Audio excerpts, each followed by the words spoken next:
His friends set the busy lawyer up on a blind date, and for one summer night Julian Rhodes let himself believe his luck had finally turned. Then he walked into a Monday mediation and found the woman from the rooftop sitting on the other side of the table. She was the lawyer suing his biggest client, and everything he had built was suddenly the thing standing between them. The first thing Julian Rhodes noticed when the conference room door opened was not the file boxes, not the mediator's tired handshake, not the July light coming hard off the river glass 40 floors down. It was the perfume. Cedar and something green, like a garden after rain, and he knew it before he turned, because he had spent the whole weekend trying not to remember it. Then she walked in, and the best night he had in 3 years stopped being a memory and became a problem. She was in gray now instead of the deep blue she had worn on the rooftop. Her hair was pinned up instead of loose. She carried a legal pad and a stack of manila folders against her chest the way other people carry something they are ready to defend, and when she saw him her step did not break. Not even a little, which was somehow worse than if she had dropped everything on the floor. "Counsel," said the mediator, gesturing between them, "I believe you two haven't met. Julian Rhodes, for the Vandermeer Group. Nora Bennett, for the plaintiffs." "We've met," Nora said. She set her folders down across the table from him, squared them against the edge, and pulled out the chair. On the top folder, in her small, tidy handwriting, he could read the caption of the case that was going to make or break his year: Alvarez et al. V. Vandermeer Hospitality. 211 banquet servers, housekeepers, and line cooks, and the woman he had walked home under the summer stars on Friday was their lawyer. She sat. She clicked her pen. And she smiled at him the way you smile at a stranger you have decided, for professional reasons, never to have kissed. To understand how a man who had not taken a Friday night off in 4 years ended up on a rooftop falling in love with opposing counsel, you have to go back to the Thursday, to the last hour of the worst week of his career, when he still believed the biggest danger in his life was losing. Julian Rhodes was 32 years old, and he was very good at winning. He was good at it the way some people are good at holding their breath, by refusing, at a cellular level, to acknowledge that the thing was costing him anything. He billed 2,300 hours a year at Keller Voss Marsh, the third largest defense firm in the city, and he had a corner of his own coming. A real corner, with 2 windows if the partnership vote went the way everyone told him it would. 6 weeks. The vote was 6 weeks out, and the Vandermeer case was the reason his name was on the short list, and the reason it might come off. That Thursday he stayed at the office until the cleaners came through with their cart and their quiet radio, and then he stayed after they left. The associates' pit had gone dark. His own office held 1 lamp, a wall of appellate reporters nobody had opened since the internet, and a window that showed him the river and, in the glass, a thin, tired reflection of himself he did not look at directly. He ate dinner at his desk. It was a sandwich the deli downstairs made without being asked anymore, because he ordered it 4 nights a week. He read the Vandermeer discovery until the word swam, 211 names in a spreadsheet, and he thought of them not as people but as exposure, a number with a comma in it that his job was to make smaller. At 9, his phone lit with a photo of a golden retriever wearing a party hat. Under it, from Theo, "You're coming tomorrow or I'm sending Sam." Julian turned the phone face down. He had 1 drawer in his desk that did not open for work. In it, under a spare tie and a phone charger, was a small tarnished cup, the kind they give to college kids who win a moot court championship, engraved with a year and a name and the words "first chair." He had been 22. He had argued for a tenant against a landlord in a made-up case, and he had believed, with his whole chest. that the law was a lever you could put under the heavy corner of somebody's life and lift. His father had come to watch. Afterward, in the parking garage, his father had said, "Good now, do it where the money is," and clapped him on the shoulder, and that had been the proudest his father ever sounded, and Julian had spent 10 years chasing the exact temperature of that sentence. He closed the drawer. He almost always closed the drawer. 90% of the time, he told himself, a man who worked this hard was building something. He turned off the lamp. He did not let himself finish the other 10% of the thought, which was a question, and which had lately started arriving at 9 o'clock at night with the punctuality of his sandwich. He went home to an apartment that could have been photographed for a magazine about people who were never home. He slept 4 hours. He was, by every metric he had been taught to respect, a success, and he lay in the dark of a summer night with the window open and the city breathing warm through the screen and felt exactly nothing, which he had trained himself to call peace. Theo Okafor showed up at his door at 11 the next morning with his wife and a garment bag. "Absolutely not," Julian said, before either of them spoke. "You don't even know what it is yet," Theo said, already inside, already at the refrigerator, already appalled by the contents of the refrigerator. "Buddy, there's a lime in here and a jar of mustard. That's it. That's the whole ecosystem. A lime and some mustard, living alone, like you. I have a deposition to prep. It's Saturday. Depositions don't care."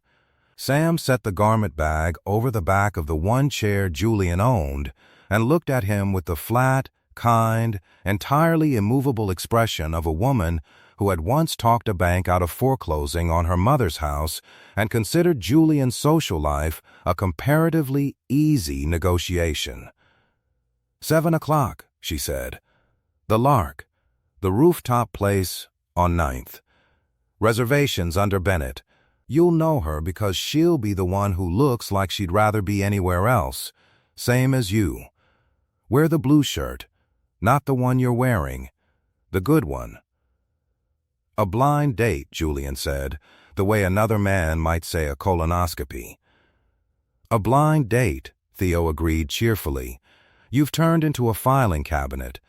And I love you. And I am not going to a filing cabinet's funeral where the eulogy is a summary judgment motion. So, one dinner. If it's terrible, you can go home and marry your billable hours and I'll never bring it up again. Who is she? A friend of Sam's. She's a lawyer, too, which I know, but Sam swears she's the good kind. Theo held up both hands against Julian's expression. There are apparently 2 kinds. I'm learning so much. Julian looked at the garment bag. He looked at the drawer of his desk across the room, closed. He thought about the 6 weeks, and the 211 names, and the corner office with 2 windows, and the way his father would have said do it where the money is, and underneath all of it, quiet as a draft nobody has fixed. The 10% of the thought he never finished. One dinner, he said. Theo whooped like his team had scored. Sam permitted herself a very small smile, the smile of a woman who wins the ones she takes. The Lark sat on the roof of an old textile building, 11 stories up, close enough to the river that on a warm evening the whole terrace smelled faintly of water and, from the herb boxes along the railing, of basil going soft in the heat. String lights hung between the pergola beams.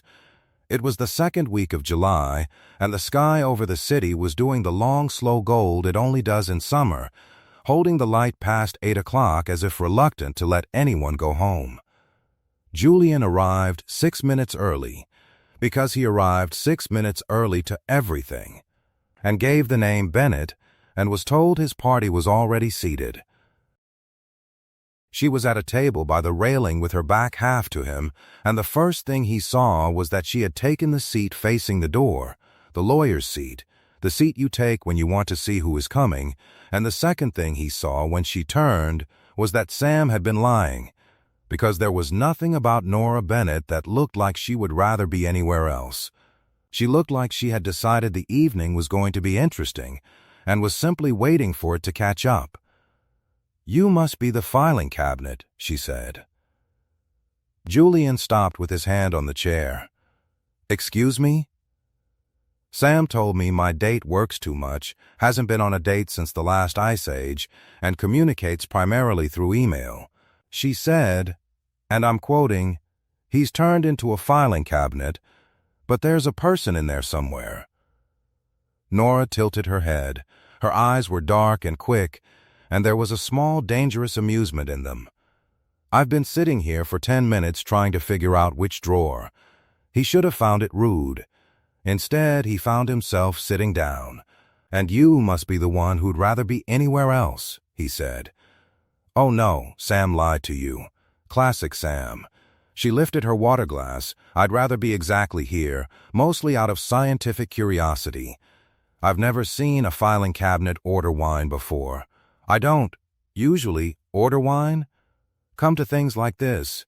"Neither do I," Nora said, and for just a second something honest moved under the banter. Quick as a fish under bright water, and then it was gone and she was reaching for the menu. "So here's my proposal, counsel, and I do mean proposal in the boring contractual sense, so don't panic. One rule for tonight. Which is, no work talk." She said it lightly, but she said it looking at him, and there was weight under it he did not understand yet, and would understand very well by Monday. "I have had, professionally, the week from the actual pit of hell. If you ask me what I do and I ask you what you do, we will end up talking about it, and then we'll spend 2 hours performing our jobs at each other, and it'll be networking with candles. I refuse to network with candles. So, we're two people who met on a roof. You could be a marine biologist. I could be a spy. Deal? You want to have dinner with a stranger. I want to have dinner with a person," Nora said. "There's a difference. I meet strangers all week. Deal or no deal, filing cabinet." Later, much later, when it had all gone wrong and then, slowly, right, Julian would understand that this was the moment. Not the reveal in the conference room, not the storm, not the dark night. This, a woman on a summer rooftop refusing to let him be his own rhythm, offering him 2 hours as nothing but himself, when himself was precisely the thing he had spent a decade filing away.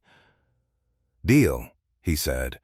She stuck out her hand across the table to shake on it, mock solemn, and he took it, and her grip was warm and firm, and she held his eyes a half-second too long. And the string lights came on above them all at once, as the gold finally gave out of the sky. It was, against every expectation he had carried up in the elevator, the best 2 hours he could remember. She was funny in a way that came in fast and sideways, and she listened in a way that made him careful with what he said because she clearly kept it. He told her about the retriever in the party hat, and she demanded to know the dog's name and was genuinely offended that he did not know it. He told her he had grown up outside the city, in a town with 1 traffic light and a diner that closed at 8, and she told him she had grown up above her family's dry cleaning shop, doing her homework on a folding table that smelled of steam and starch, and that to this day the smell of a hot iron made her feel like she was 11 and safe, and then she looked surprised at herself for saying it and covered it by stealing a piece of bread off his plate. "That's not covered by the treaty," he said. "Bread is a demilitarized zone. Everyone knows that." Somewhere in the second hour a waiter brought them a dish neither of them had ordered.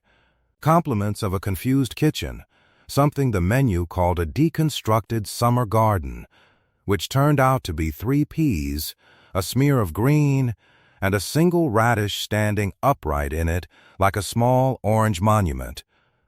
Nora looked at it for a long moment. "Objection," she said gravely. Julian laughed. It surprised him, the laugh. It came from somewhere the sandwich and the spreadsheet did not reach. "On what grounds?" "Grounds? Look at it. It's a radish with delusions. It thinks it's a garden. It's got one friend, and the friend is a pea, and there are only 3 peas, so 2 of them aren't even on speaking terms. She pointed her fork at it. Objection, foundation. Also, I don't like it and I want it to leave. Sustained, Julian said, and pushed the plate to the far edge of the table, and she grinned at him like he had passed a test he had not known he was taking. They closed the place down. When the waiters started stacking chairs at the other tables, Nora looked around, startled, and said, "How is it 11 o'clock?" in the voice of a woman who had genuinely lost track, and Julian felt something in his chest do a slow, unfamiliar thing, because he had lost track too, and he never lost track. He walked her home. It was 15 blocks, and the July night had gone soft and warm and full of other people out late, and they walked the whole way not touching, arguing about whether the radish had a name. She said Gerald, firmly, he did not know why, and outside her building she stopped and turned to him under a streetlight, and the argument ran out, and there was suddenly nothing between them but the warm dark and the question. "I had a rule about tonight," she said. "No work talk. I had a second rule I didn't tell you." Her voice was quieter now. "I wasn't going to like you. I told Sam, one dinner, I'm going to be polite and I'm going to go home, because I don't." She stopped. Her hand came up and pressed flat against the strap of her bag, an odd little grounding gesture, palm open against the leather. "I don't do this. I don't have room for this. I have a case that could put 200 families back on their feet or leave them exactly where they are. And I have no partners, and 1 paralegal, and a coffee machine held together with tape, and I do not have room to like a man who orders the same sandwich 4 nights a week. I never told you about the sandwich. Sam told me about the sandwich. Sam," Julian said, "has a big mouth. Sam has an enormous mouth. It's her best quality." Nora looked up at him, and the amusement was still there, but it had something underneath it now. Something that scared her. He could see it scaring her. Broke both rules in one night. That's got to be some kind of malpractice. He wanted to kiss her. He was aware of wanting it the way you become aware of a change in weather, a pressure, a lean. He did not, because she had said, "I don't have room," and because for the first time in years he did not want to win something, he wanted to not ruin it. "Can I call you?" he said instead. "You'd better." She was already backing toward her door, and she pointed a finger at him, the same finger she had pointed at the radish. "Julian, whatever you are, marine biologist, spy filing cabinet, call me." "I will." She went inside. He stood on the sidewalk in the warm dark longer than a grown man should, and then he walked the 15 blocks home instead of getting a car, because he did not want the night to end in a back seat looking at his phone, and for the whole walk the 10 o'clock question did not come, and that absence was so strange and so enormous that he noticed it the way you notice a pain finally stopping. He did not call her Saturday, because it was too soon and he had rules about that too. He did not call her Sunday, because he spent Sunday at the office prepping the Monday mediation in the Vandermeer matter, the case that was going to make his year, 211 wage and hour claims against his firm's oldest and largest client, and he had a folder full of the plaintiff's filings. And he did not read the signature block on the plaintiff's filings, because he never did. The associates handled opposing counsel, and the name at the bottom of a complaint was just a name, a number, exposure with a comma in it. He thought about her all weekend. He thought about calling.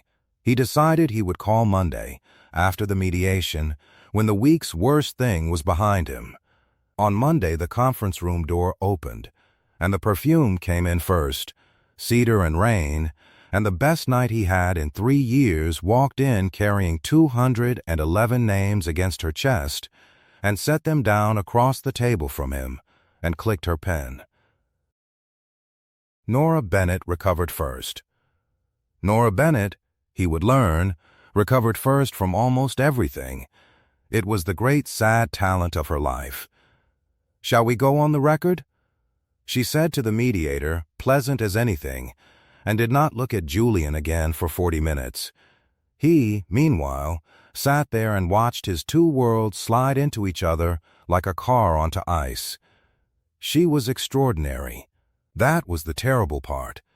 He had expected, without ever thinking about it, in the lazy, contemptuous way his side thought about plaintiffs' lawyers, someone shabby and shouting, a chaser of ambulances and settlements, a person the system had left behind for good reason. What he got was a lawyer who had read every page, who cited the record by exhibit number without looking down, who was so prepared that twice she quietly corrected the mediator on the procedural history and was right both times. She had one paralegal and a taped-up coffee machine, and she was cleaning the clock of a firm with 400 lawyers, and she was doing it politely, and the politeness was the sharpest weapon in the room. "The wage records for the banquet division," she said, sliding a single page toward the mediator, show a category called administrative retention applied to gratuities on events over 500 guests. "My clients would like to understand what was retained and administered, and by whom." She smiled. "We've asked 4 times. The responses have been creative." Diane Kessler, the managing partner, sat at Julian's right, and Julian felt her go still the way a card player goes still over a good hand, and he understood in that stillness that this case was worse for his side than he had let himself know. They broke at noon without a number on the table. In the hallway by the elevators, while Diane took a call, Nora came to stand beside Julian at the window, both of them looking out at the river 40 floors down instead of at each other. "You could have told me," he said. "Told you what?" "We had a rule." Her voice was very light and very controlled. "No work talk. I kept it. You kept it. Turns out we were both extremely good at it." "Nora, don't." She said it quietly, still looking at the river. "Don't do the thing where you say my name like it means something.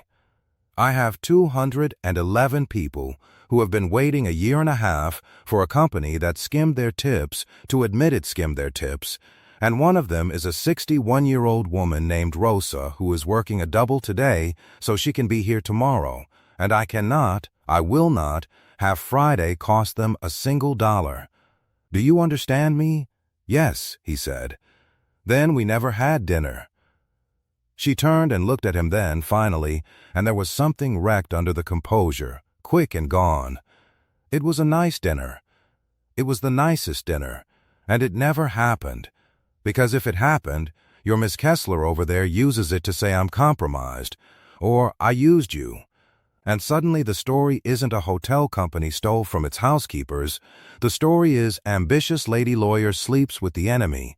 And I have watched that exact story eat a woman alive before from the inside, and I'm not doing it again. She walked back toward the conference room. Halfway there she stopped, and without turning around she said, "The radish's name was Gerald. You never remembered the dog's name, but you'll remember that. It'll drive you crazy. It did." Here is what Julian Rhodes knew about the case, and what he made himself not think about. Vandermeer Hospitality ran 11 luxury hotels.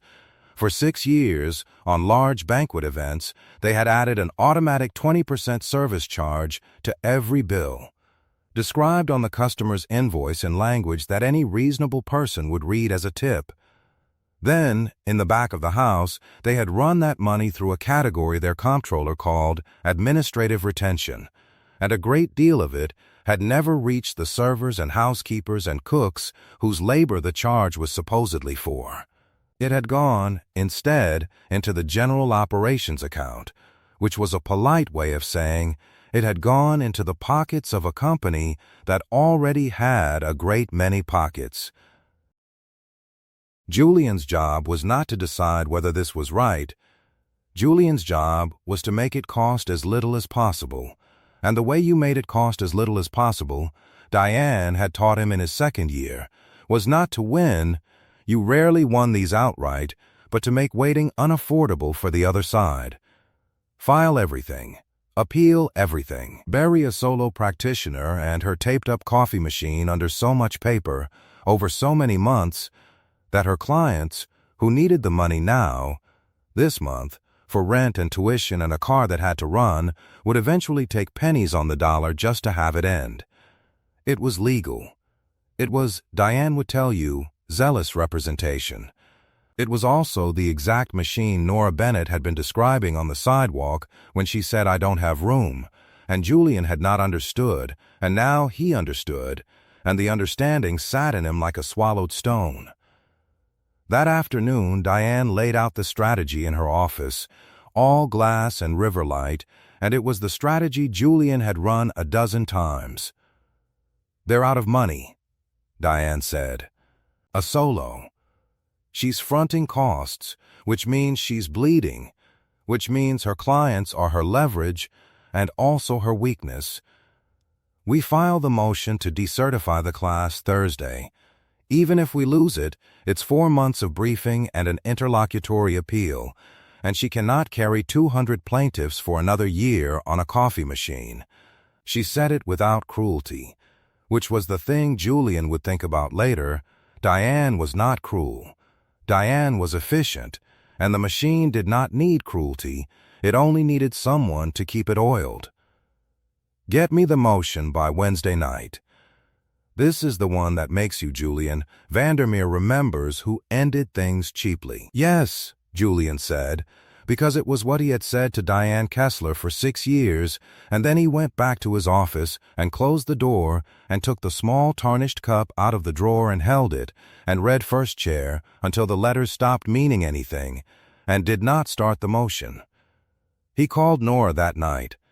She did not answer. He did not leave a message. He was not sure what the message would have been. The mediation reconvened Tuesday, and it was Tuesday that the storm came. It came the way summer storms come to the city, all at once, out of a sky that had been merely heavy, the light going bruise-colored at 4 in the afternoon. Then the wind. Then the rain hitting the 40th floor windows sideways in sheets so thick the river disappeared. The building's power flickered, held, flickered again. Somewhere below them, a transformer went, and the elevators locked out for safety, and the mediator's assistant came in apologizing to say that no one was going anywhere for a little while. So they stayed, both sides, marooned together in a glass room in the sky while the weather threw itself at the windows. Rosa Alvarez was there, the lead plaintiff. The woman Nora had mentioned on the sidewalk, 61 years old, a banquet server for 19 years, sitting very straight in a good blouse she had clearly chosen for the occasion, her hands folded on the table in front of her. She had a daughter starting nursing school in the fall. She told the room during a lull, not complaining, just answering when the mediator kindly asked. A daughter who had gotten in on her own, on her grades, and Rosa was working the doubles to cover what the loans did not. And that was fine. That was what you did. But the tips she was owed would have covered the first year clean, and she would like, before she was done, to understand where they went. She said it, looking at Julian. Not at the mediator. At Julian, the man from the company. And there was no accusation in it, which was what made it unbearable. She simply wanted the man from the company to understand that the money had been real, and had come out of real hands. Julian looked back at her and could not, for the life of him, reduce her to a number with a comma in it. The lights went fully out at 5. Emergency panels hummed on, low and blue. Someone found the water and passed it around. And in the strange marooned intimacy of a dark building, with the storm howling and nowhere to perform for, the two sides stopped being two sides for an hour and were just people waiting out weather. Julian noticed things. He noticed that Nora had given her own chair, the good chair, the one with arms, to Rosa 2 hours ago, and had been sitting on a hard folding one since without mentioning it. He noticed that when the water went around, Nora took none until she was sure Rosa had a bottle. He noticed that she was tired in a way she was hiding, tired all the way down, and that she kept touching the taped seam of a folder as if to remind herself it was there.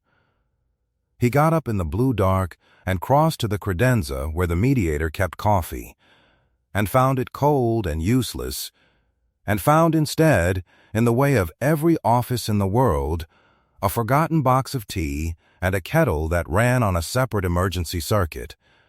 He made a cup of tea. He did not make it for the room. He made 1 cup, and he carried it around the long way, and he set it down in front of Nora on the side away from Diane quietly and said nothing and went back to his seat. She looked at the tea. She looked at him across the dark room. For a moment her composure, the great sad talent, the recovering first, simply was not there. And he saw straight through to the exhausted woman underneath who had been carrying 211 people up a hill alone for 18 months on a coffee machine held together with tape. She wrapped both hands around the cup. She did not thank him out loud. But under the table, on the legal pad she had angled away from everyone, he saw her write 1 word and turn it, for half a second, toward him. Objection, it said. He almost laughed in the dark. He wrote nothing back. He did not need to. The word meant, "You are not allowed to be kind to me right now. It is not in the treaty."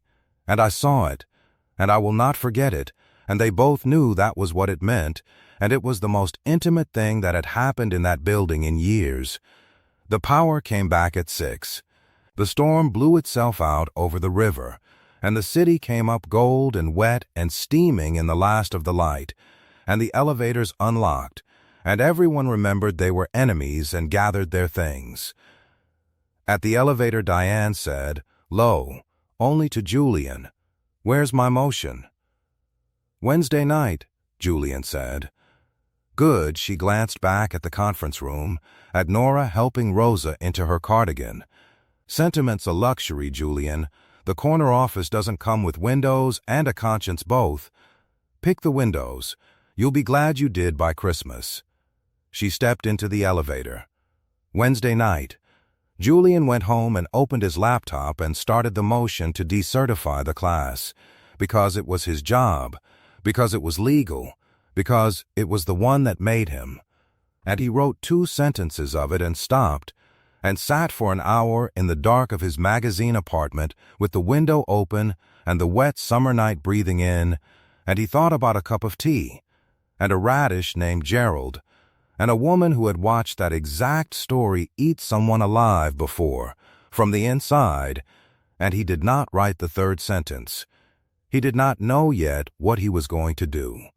He knew only that the 10 o'clock question had finally finished itself in Rosa Alvarez's voice, and the question was, what is all this winning for, if this is what it wins?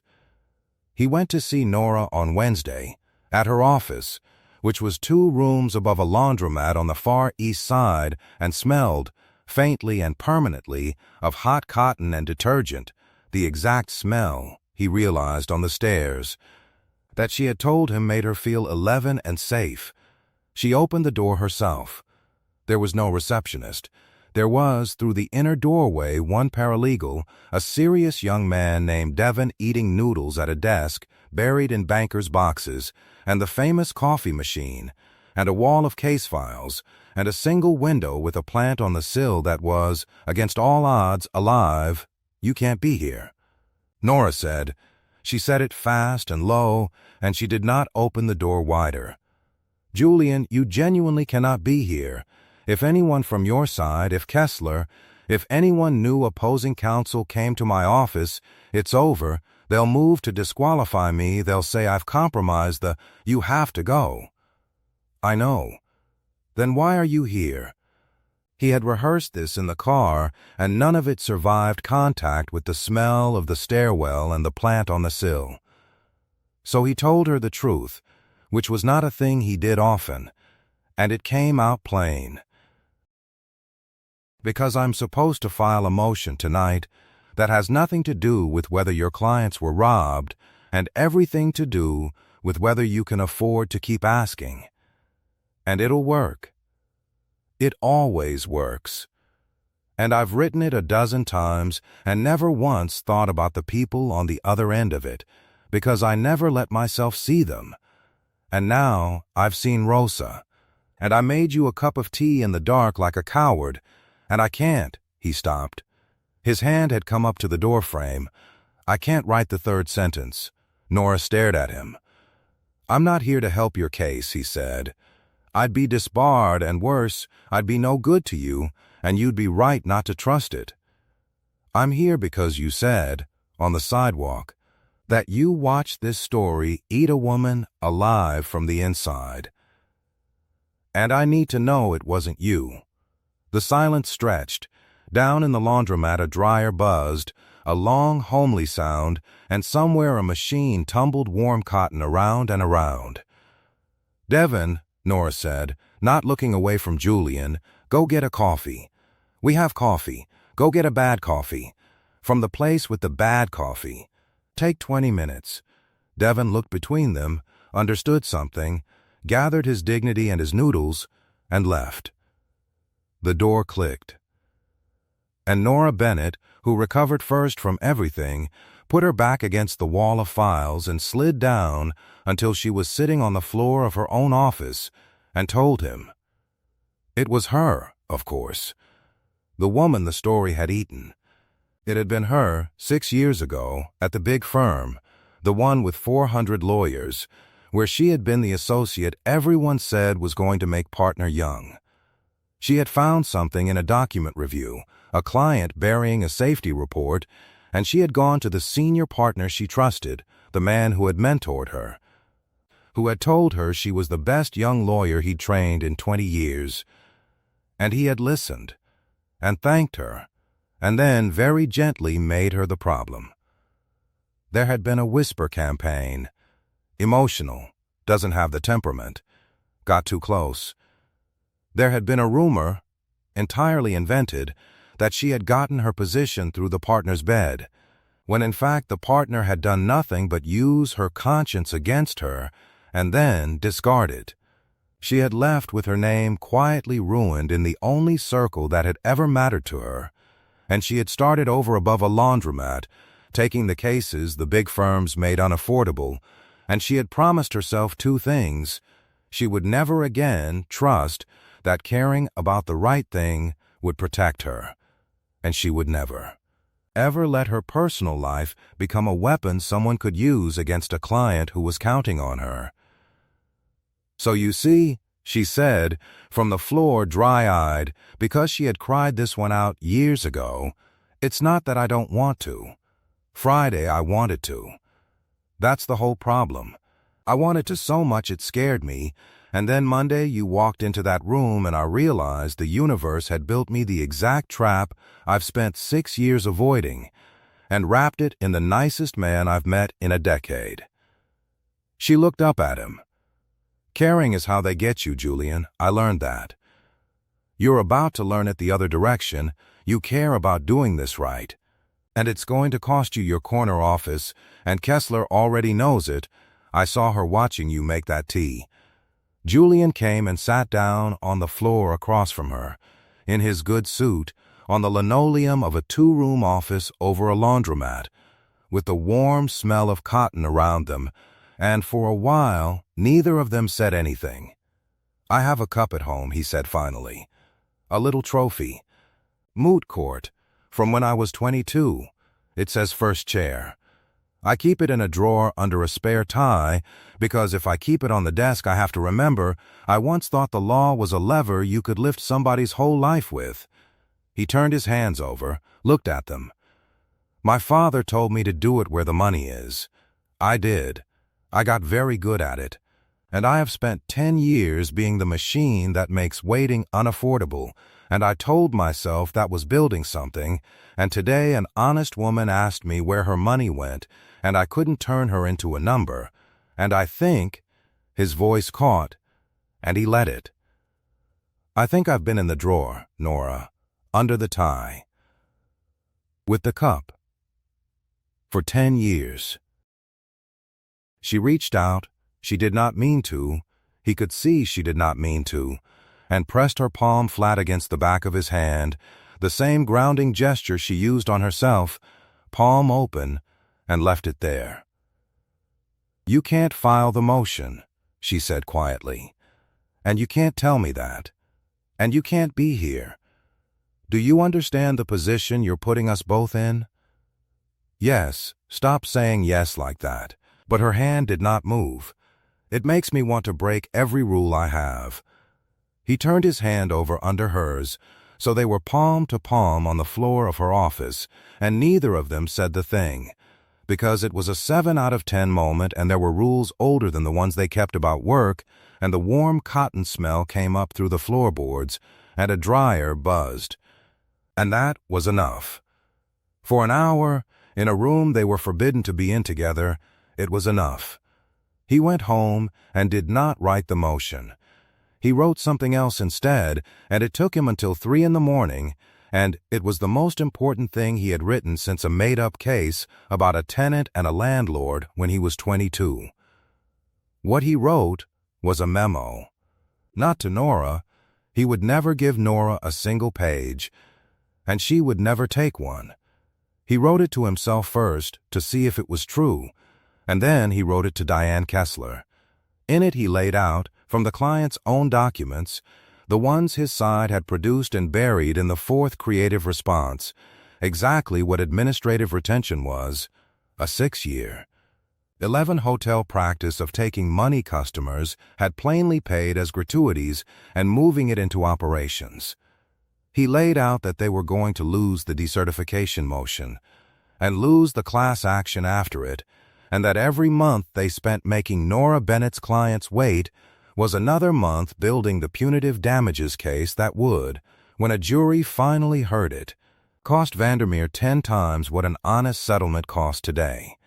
He laid out that the cheap thing, the thing that actually served the client Diane kept telling him to protect, was to stop running the waiting machine and settle the case for what it was worth.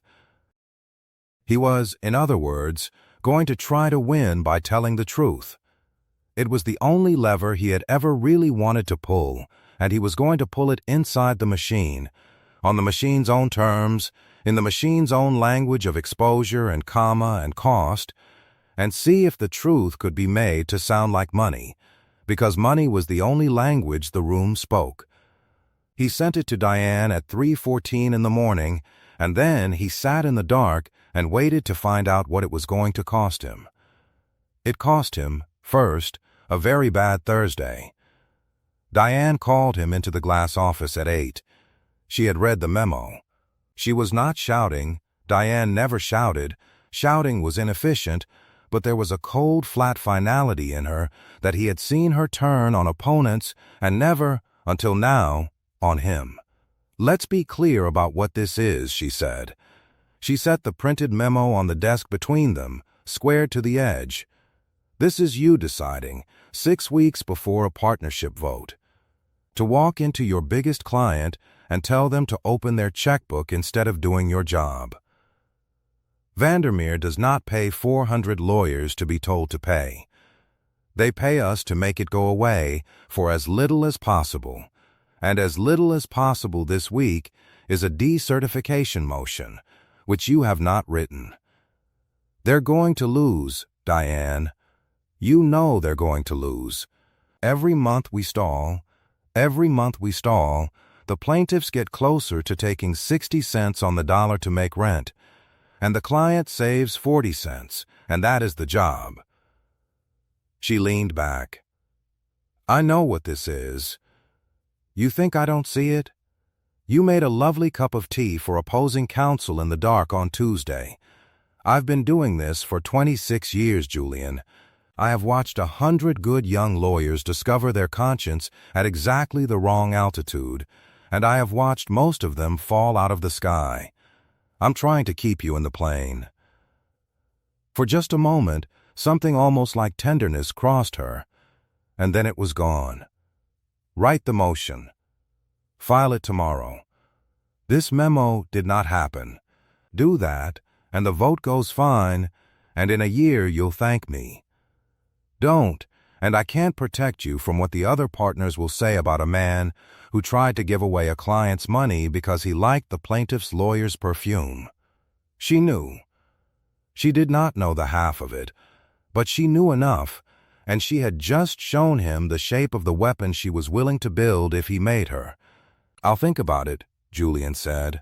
"Think fast," said Diane Kessler. "Machines don't wait, and neither do votes." Here is the thing Julian did not know, and would only piece together later. Diane Kessler had once, 26 years ago, been the young lawyer with the conscience at the wrong altitude. He would learn it by accident, on the worst night, from an old case caption and a photograph, and it would explain everything about the machine she had become and the one thing, at the very end, she could not quite do.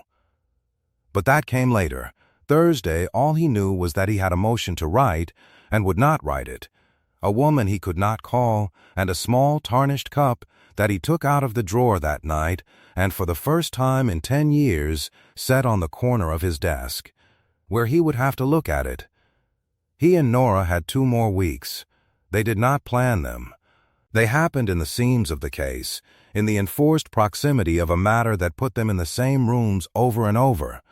A document conference here, a status call there, a long deposition of the comptroller that ran 10 hours and left both sides gray, with exhaustion in the same freight-smelling loading dock, waiting for the same late car service, standing 6 feet apart, not touching, talking about everything except the thing. Care traveled the only ways it was allowed to. She learned that he took his coffee black and started, at the long conference sessions, quietly sliding the black one to his end when the tray came, without a word, a small daily theft of intimacy that no ethics board could name. He learned that she got cold in over air-conditioned rooms and stopped, on the worst days, arranging by pure coincidence for the building to send someone about the thermostat. Once, when the comptroller's lawyer made a cheap remark about the boutique nature of Nora's practice, meaning to wound her in front of her own client, Julian said, mildly, into the record, "Let's keep it to the exhibits, counsel, and shut it down." And Rosa Alvarez looked at the man from the company with a new and complicated expression, and Nora did not look at him at all, which was how he knew it had landed. They found the seams. A coffee at a place 3 neighborhoods from anywhere either of them worked, sitting outside in the July heat, 30 stolen minutes talking about nothing, about the dog whose name he still did not know, about her mother's dry cleaning shop, about the town with 1 traffic light. She teased him until he made a joke, a real one, dry and quick, a lawyer joke about a subpoena that was genuinely funny, and she stopped with her cup halfway to her mouth and stared at him. "You made a joke," she said, wondering. "I make jokes. You do not. You have not made 1 joke in 2 weeks. I've been keeping a record. This is the first data point." She set the cup down. "The filing cabinet has a joke drawer. I'm going to need to see everything in it. It's a small drawer. We'll build it out," she said, and then heard herself, and they both looked away from the future tense she had accidentally spoken out loud, and the heat shimmered off the pavement, and it was the closest either of them had come to saying it. The glimpse came on a Tuesday, 3 weeks after the rooftop, on a night when the case, impossibly, seemed like it might resolve. Devon had gone home. It was late, past 10, and Nora had called Julian. She called him now. They had stopped pretending to say the mediator thought Vandermeer was cracking, that a real number might be on the table by Friday, that she really thought, her people might actually get most of what they were owed. And Julian, who was not supposed to be glad about this, was so glad he could not sit still with it, and he did a thing he had not done in 10 years. He left the office at 10 o'clock with work unfinished, and he went to the 2 rooms above the laundromat, and he brought bad wine and good bread, and they sat on the floor among the banker's boxes because there was nowhere else to sit, and for 1 hour they let themselves live in the one thing. She kicked off her shoes. He took off his tie, the good one, and she reached over and folded it neatly and set it on a box, and the domesticity of it, the pure quiet ordinariness of a woman folding a man's tie in a room that smelled of warm cotton, undid him more than anything in 3 years. "When this is over," she said, into her wine, not looking at him, testing the words, "and it is over, I mean actually over, filed and signed, and there's no case, with your name and my name on opposite sides of it when it's over.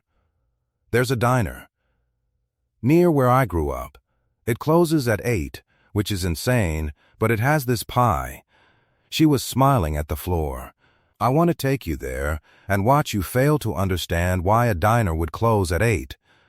I've been thinking about it. You appalled at a diner. It's a very good thought. I take it out and look at it. I know a town with a diner that closes at 8, Julian said. 1 traffic light. I remember. See, that's the thing. I remember everything you tell me. It's a curse." She finally looked at him, and the string of the whole night was in it.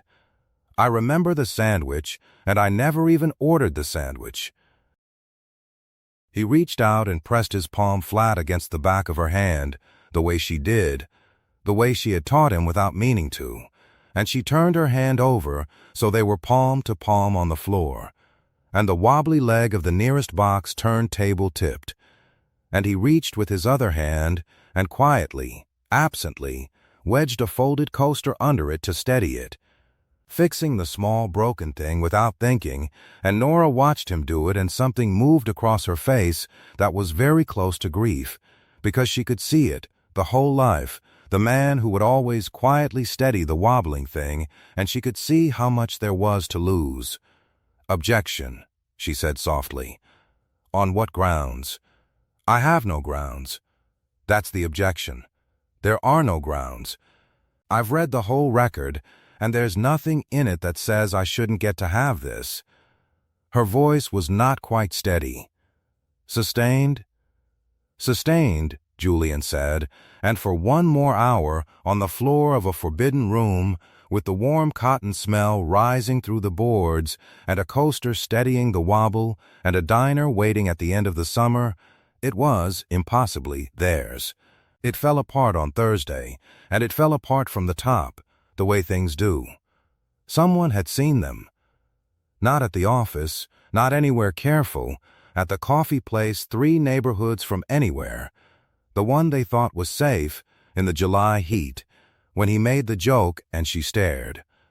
Another lawyer from Keller Voss Marsh, an associate hungry for exactly the corner office Julian was up for, had been getting a sandwich, and had seen defense counsel and plaintiff's counsel sitting close and laughing in the sun with no files between them, and had understood at once what it was worth, and had taken it to Diane, because that is how machines feed. And Diane Kessler, who had warned him, who had tried to keep him in the plane, made a phone call. Julian would never be certain whether she made it in cold strategy or in something more complicated, an old wound of her own, pressing, but she made it. She called Vandermeer's general counsel, and she told him, in the language of risk management, that there was a potential appearance problem.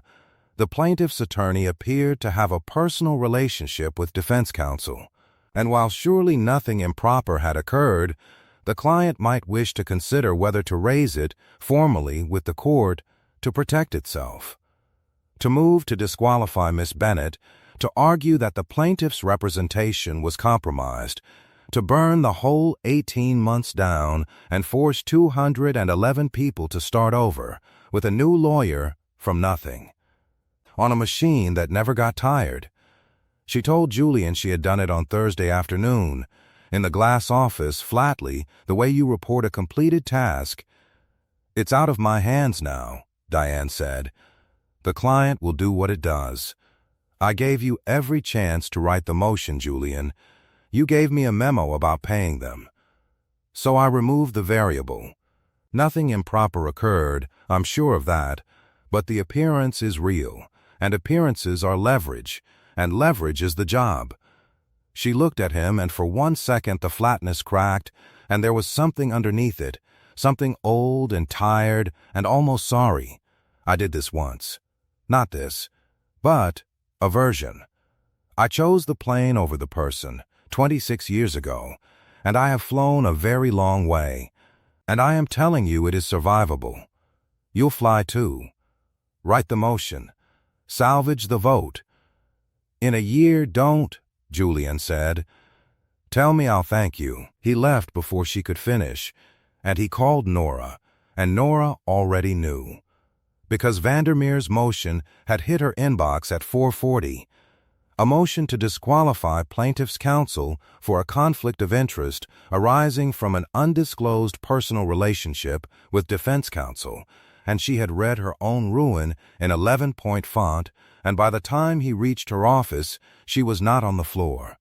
She was standing at the one window with the alive plant, very straight, very composed, recovering first, and when he came in, she did not turn around. "You have to go," she said. "Nora." "No, I mean it. This time I really mean it. You have to go, and you have to not call me, and you have to let me put out the fire your world just started. Because it is my fire now, it's on my client. It's Rosa's fire. Her voice was terrible in its evenness. They're going to make me withdraw. Even if I fight it and win, it's 4 months and a hearing where a judge asks me under oath whether I have feelings for opposing counsel, in a courtroom, on a record, with Rosa sitting behind me, and every one of those 4 months is a month my clients can't afford." Which was the whole entire point. That was always the whole point of the machine, and I told you. She stopped. She pressed her palm flat against the windowsill. "I told you this is how they get you. Caring is the door they come through. And I let you make me tea in the dark, and I folded your tie, and now 211 people are going to pay for my one nice summer. So yes, you have to go." And here, in the worst hour, both of them reached for the oldest lie they knew. Julian stood in the doorway of the room that smelled of warm cotton, the smell that made her feel 11 and safe, and he thought, maybe this is what I am to her. Maybe he had been, all along, exactly what Diane said and what the invented rumor about the mentor said. A soft place in the enemy line. A cup of tea that turned into an advantage. A filing cabinet a smart lawyer had gotten open for a reason. Maybe Rosa's fire was the point, and he had been the match. His whole life, worth had been the thing you earned by being useful, by winning, and here was the proof. The one time he tried to be a person instead of a machine, he had been useful in the worst way, useful as a weapon against her. Maybe she really had, somewhere underneath, been managing him.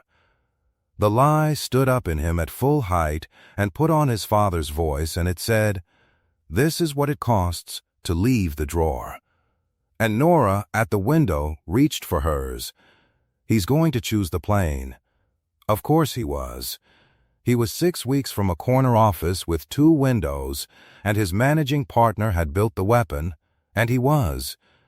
At the end of the day, one of them, one of the 400, and she had watched a man exactly like him, kind and gifted, and full of the best intentions, hand her conscience to a client and smile while he did it.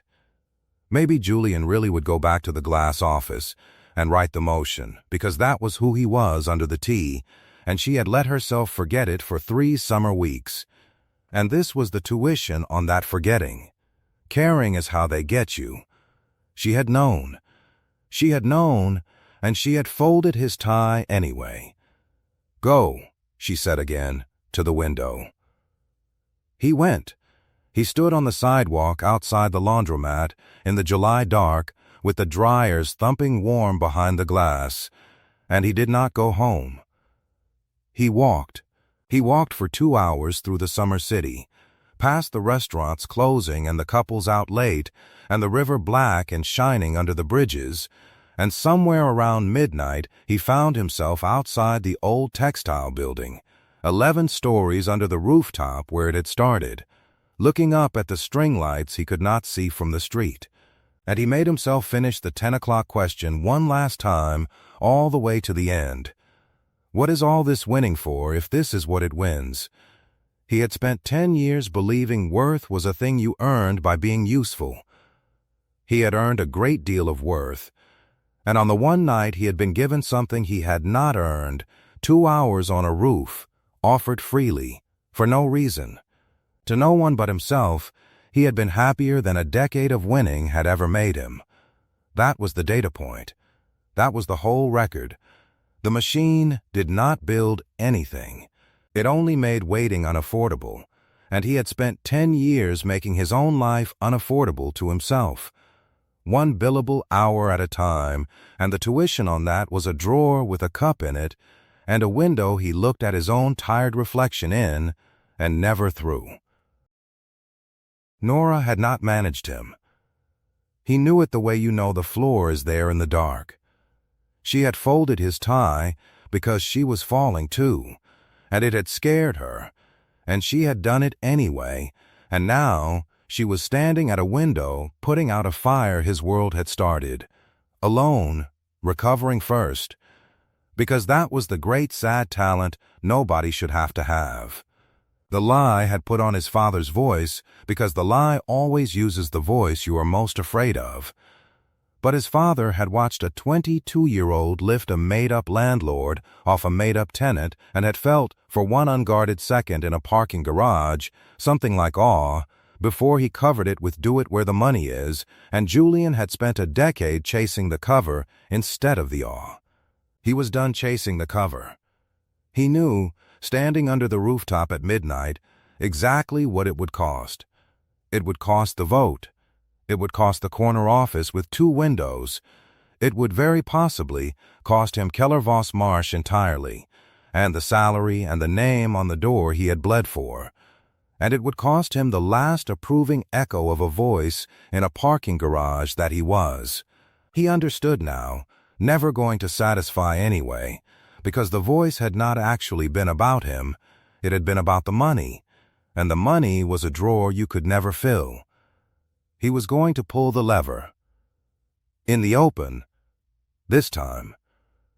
On the record, where a judge could see it, and a client could hate him for it, and Diane Kessler could not remove it as a variable, because you cannot bury the truth once one person has said it out loud in a room with a court reporter in it. He took out his phone. He did not call Nora. He would not put her in a single frame of it, that was the whole point. He called Theo at midnight, and Theo answered on the second ring, because that is what Theo did. "Buddy, you okay? I need Sam," Julian said. "And I need the number of the best legal ethics lawyer she knows, because I'm about to do something that's going to get me either fired or disbarred or both, and I want to do it exactly right so it only gets me fired." There was a short silence on the line. Then Theo said, warmly, wide awake, delighted, "There he is," and Julian, standing under a rooftop where the summer had started, laughed in the dark for the second time in 3 years. He spent Friday building it correctly, which mattered, because the difference between a grand gesture and a disbarment is entirely in the procedure. Sam's ethics lawyer, a dry, unimpressed woman named Priya, who had seen every kind of lawyer torch every kind of career, walked him through it. He could not help Nora's case. He was still Vandermeer's counsel, and would be until he wasn't. But he could do 3 things, and if he did them in the right order, they were clean. First, he could withdraw. Formally, from the representation, on the grounds that he had a personal conflict, disclosing it himself on the record, before anyone forced it, which took the weapon out of Diane's hands entirely. You cannot use a disqualifying relationship as leverage against the other side when the man on your own side has already stood up and disclosed it and removed himself. Julian disclosing the relationship destroyed the disqualification motion against Nora because the whole basis of that motion was that the relationship was undisclosed and therefore suspect. Disclosed and self-reported, it was just two people who had met at a dinner their friends arranged, one of whom had honorably stepped aside. The fire went out the moment he lit himself on it. Second, he could tell Vandermeer's general counsel the truth he had put in the memo, not as advocacy for the plaintiffs, but as his final honest advice to a client he was leaving. You are going to lose. The punitive exposure grows every month, and the cheap, smart, and right thing is the same thing for once. Settle. Pay them. He could say it as the last true service of a lawyer walking out the door, and he could say it in front of the managing partner and let the client decide whether it wanted its money or its grudge. Third, and this was the part that cost him the vote, and he did it anyway, in the same breath, he could resign from Keller Voss Marsh. Not quietly, not with a package, not in a year. Now, because a firm whose machine ran on making justice unaffordable was a drawer, and he had lived in a drawer for 10 years, and he was not going back in it for 2 windows. He did it Monday, in the same glass conference room where it had started, at a hastily called session with the mediator, Vandermeer's general counsel on the phone, Diane at his right, and Nora across the table with Rosa beside her. Nora, who did not know what was coming, who had spent the weekend preparing to fight a disqualification motion, who looked at him with a carefully composed face that was braced for him to be one of the 400. Julian stood up. Standing was not required. He did it anyway, because a moot court judge had once taught him that you stand when you mean it. Before we go on the record, he said, I have a disclosure and a withdrawal. And then I have some advice for my client that my client is free to ignore. And then I'm going to leave, because after today I won't be with the firm. Diane went very still. He said it all, plainly in order, the way Priya had built it. He disclosed the relationship himself. I met Miss Bennett at a dinner arranged by mutual friends. Before I knew she was opposing counsel, nothing improper has passed between us regarding this case. I am disclosing it now, on the record, of my own account, and withdrawing from the representation, which resolves any conflict and, I'd note, moots the pending motion to disqualify plaintiff's counsel, which never had a basis and now has none. He watched the disqualification motion die in real time on the mediator's face. He watched Nora's carefully composed expression come apart, slowly, into something she could not put back together, because he was, in front of witnesses and a court reporter, setting fire to his own career to put out the fire on hers and asking her for nothing, not even a look. Then he gave the client his last honest advice, in the language of exposure and comma and cost, the only language the room spoke, and it was the same memo he had sent Diane at 3:14 in the morning. And it was true. And everyone in the room who could do arithmetic knew it was true. And then he took a folded sheet of paper from inside his jacket, his resignation, and he did the thing the antagonist redemption of it turned on. Though he did not know it yet, he set it on the table and slid it not toward Vandermeer's general counsel, but toward Diane Kessler, because she was the one who had built the machine and the one who had to be handed the piece of it he was giving back, and he said, quietly, only to her, you told me it was survivable. I believe you. I just don't want to survive it your way. He picked up his briefcase. He looked at Rosa Alvarez, who was staring at him with her hands folded and her good blouse on and her 19 years of banquet halls in her straight back, and he said, Miss Alvarez, I'm sorry it took me this long to answer your question. The money went into operations. It was yours. I hope you get all of it, and I think you will." And he walked out of the biggest case of his career and out of the firm that had made him, and he did not look at Nora on the way, because he had promised himself he would ask her for nothing, and a promise you keep when it is hardest is the only kind that counts. He got as far as the elevator. He had pressed the button and was watching the numbers climb toward him, empty-handed, unemployed, 32 years old, and entirely, for the first time in a decade, himself, when the conference room door opened behind him and a voice he knew said, "Objection." He turned around. Nora was standing in the hall, and she had left her folders behind, and her composure, the great sad talent, the recovering first, was nowhere on her, and her eyes were wet and furious and shining, and she came down the hall toward him fast. "Objection," she said again, and her voice cracked all the way through. "You can't. You don't get to do that and then get in an elevator. You can't set your entire life on fire to put out mine and then walk to the elevator like you fixed a wobbly table. I've read the whole record, Julian. There's nothing in it. There's no procedure for what you just did. You broke something that doesn't have a rule." "On what grounds?" he said, and his own voice was not steady either. "On the grounds that I'm in love with you." She stopped in front of him, close, the way she had on the sidewalk under the streetlight the night it started, and this time there was no case with their names on opposite sides of it, because he had just, on the record, in front of a court reporter, made sure of it. That's the grounds. I've been in love with you since the radish, and I've spent 3 weeks and every rule I own trying not to say it, and you just walked out of your whole life and didn't even ask me for it, which is the single most infuriating.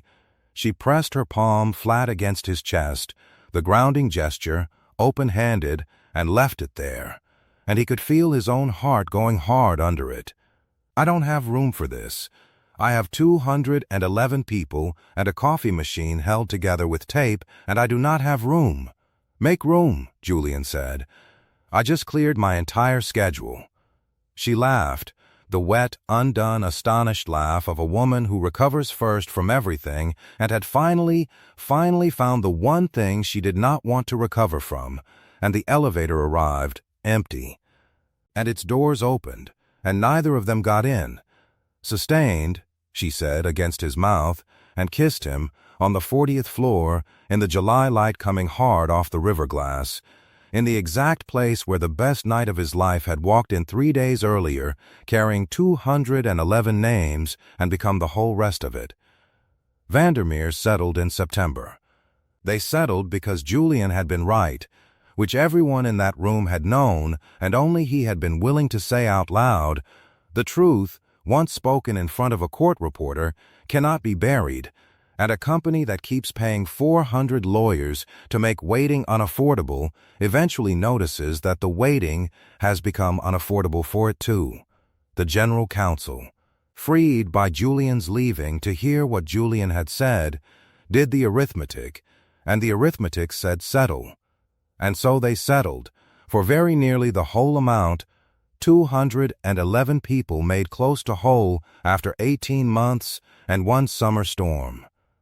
Rosa Alvarez's share covered her daughter's first year of nursing school clean, exactly as she had said it should, and she sent Nora a photograph of the girl in her new white coat on the first day. Grinning, healthy, standing in front of a school Rosa had paid for with money that had finally come back out of operations and into the hands it came from. Nora put the photograph on the windowsill next to the plant that refused to die, and some evenings Julian caught her looking at it, and he understood that this was what the lever was for, the whole time since he was 22, this and not the drawer. It was the last week of a long gold September when he finally understood the thing about Diane Kessler. She had not tried to stop the settlement. When the client asked her, at the end, whether Julian's numbers were right, she could have shaded them. She was the managing partner. The client trusted her. One cool sentence and the machine would have kept running. She told them the numbers were right. It cost the firm a very large fee, and it cost Diane the illusion, in front of the client, that the case had ever been winnable her way. She did it in a single flat sentence, and then she went back to her glass office. And Julian only found out because Priya, the ethics lawyer, mentioned it in passing. He went to see her before he cleared out the last box from his old office. Her door was half open. He did not knock right away, and through the gap he saw her alone at her desk, not working, holding a framed photograph he had never noticed in 6 years, a young woman in a cheap suit outside a courthouse, laughing. 20-something, holding a case file against her chest the exact way Nora held hers, and Diane's thumb was moving across the glass, back and forth, slowly, as though she were rubbing away dust that was not there. He looked at the caption engraved on the little brass plate of the frame, an old case name from 26 years ago. And then he understood the whole shape of her, and he stepped back from the door and did not let her see that he had seen. Because she had been the young lawyer with the conscience at the wrong altitude. She had found something once and gone to someone she trusted and been made the problem, and she had not started over above a laundromat. She had done the other thing, the survivable thing, the thing she kept trying to teach him. She had climbed into the plane and flown 26 years and become the machine that ate the young lawyers who reminded her of the one she used to be. And at the very end, handed a resignation across a table by a man doing the thing she had not done, she had told the client the truth anyway, once, in a single sentence that cost her, and let the settlement through. When he did knock, she looked up and put the photograph face down on the desk, quick, the way he used to close the drawer. "Come to gloat," she said. "You'd be entitled. Come to say thank you." He stayed in the doorway. "For the numbers. You didn't have to tell them I was right." "Let's be clear," Diane said, and her voice was very tired. "I told them because you were right, and I have spent 26 years being right about the wrong thing, and one afternoon I was too tired to do it again." She squared a stack of paper against the edge of the desk that did not need squaring. "You reminded me of someone. It made you very hard to be in a room with." She looked at the face down frame and did not turn it over, and did not explain it, and did not need to. "Go on. You've got a whole life waiting on you that you set on fire to get. Don't waste it becoming me." At the door he stopped. "The young lawyer in the picture," he said. "The one who found something and told someone she trusted." He met her eyes. For what it's worth, she was right, too. Diane Kessler said nothing for a long moment. Then she said, "Get out of my office, Rhodes." And there was, under the 26 years, the ghost of the woman in the cheap suit outside the courthouse, laughing, and Julian left her the dignity of it, and went. He hung out his own shingle in October, 2 rooms with a window, on the opposite side of the city from the laundromat. Because Priya said an ethics wall built out of geography was easier to defend than one built out of good intentions. He took the cases the big firms made unaffordable. He was, it turned out, extraordinarily good at it. All the machine's tricks ran in reverse when you turned them toward making the truth affordable instead of the waiting. And he was, for the first time in his adult life, tired in the good way, the Nora way, tired all the way down and glad of it. The little tarnished cup came out of the drawer for good. It sat on the corner of his new desk next to a photograph of a golden retriever in a party hat, whose name, he had finally learned, was Biscuit, and which Nora had framed for him as a joke, and which he loved more than anything else in the office except the woman who had given it to him. "First chair," the cup said. He had earned it at 22 for lifting a made-up landlord off a made-up tenant, and he had spent 10 years in the drawer with it. and now it caught the morning light every day and reminded him what the lever was for. They drove out to her hometown on the first cold weekend of the fall, when the leaves had gone gold on the county roads and the air smelled of wood smoke and turned earth. The diner was exactly as she had promised, a chrome box with a hand-lettered sign and a woman named Pat who had been there since before either of them was born, and it closed, insanely, at 8. And Julian was appalled, genuinely appalled, in the exact way Nora had taken out and looked at all summer, and she watched him be appalled with a joy on her face that he would have set 100 careers on fire to have caused. They got the pie. It deserved every word she'd said about it. "Can I ask you something?" Julian said over the last of it. "That violates the treaty." "There's no treaty anymore. We're the same side now. Ask me anything. That night on the roof. You said you had a second rule you didn't tell me, that you weren't going to like me." He turned his coffee cup on its saucer. "What made you break it?" Nora thought about it. Really thought, the way she did, and outside the diner window the last gold light of the year was going down over a town with one traffic light, and inside it smelled, faintly, of coffee and cotton and warm sugar, of everything 11 and safe. "You laughed at the radish," she said finally. "I put that stupid dish on the table between us, the deconstructed garden, and I made my little joke, and I was watching you the way I watch a witness, because that's the only way I know how to watch anybody, and I thought, he's going to be polite about it. He's a filing cabinet. He's going to be politely amused, and I'll go home and be safe. And instead you laughed like it surprised you, like the laugh came from somewhere you'd locked up." She reached across the table and pressed her palm flat against the back of his hand, open, warm, the grounding gesture that had become, somewhere across the summer, less about steadying herself and more about telling him he was real. "I thought, there's a person in there. Sam was right. And I fell in a hole so fast I didn't even hear it close over me. And I've been happier at the bottom of that hole than I ever was on solid ground, so..." She turned his hand over and laced her fingers through his. "Objection to the whole question, actually," asked and answered. "I liked you, because you were you, under the drawer the whole time. That's the entire case. That's all it ever was."